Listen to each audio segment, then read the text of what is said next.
देखो नीलिमा ये हूँ डंगा डंगार बर्तमान आम जो महानदी बन्या जल खोर्धा ब्लॉक ओरबरसी पंचायत हिरीमूल गाँव में अलरेडी पशि सारी गाँ टी संपूर्ण बर्तमान बाह्य जगत विच्छिन्न होती सार पलटि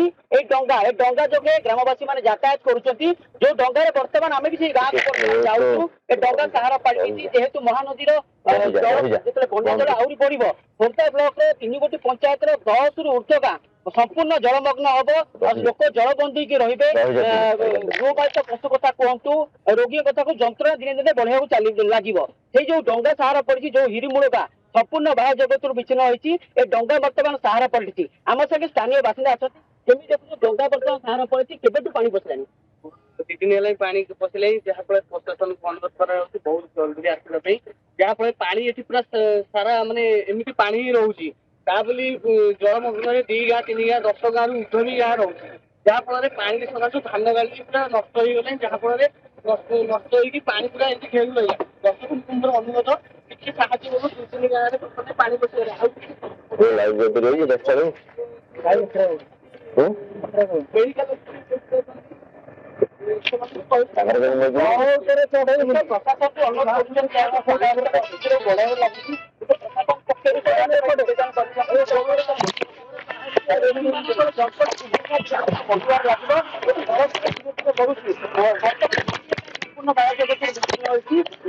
जलस्तर महानदी बन्या जल प्रवेश कर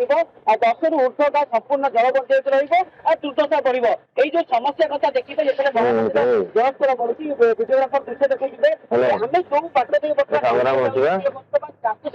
संपूर्ण जलमग्न रही हजार हजार हेक्टर चाष बर्तमान जलमग्न ये जलस्तर धीरे धीरे बढ़वार पर निश्चित ग्रामवासी जंत्रणा दुर्दशा बढ़ देखुं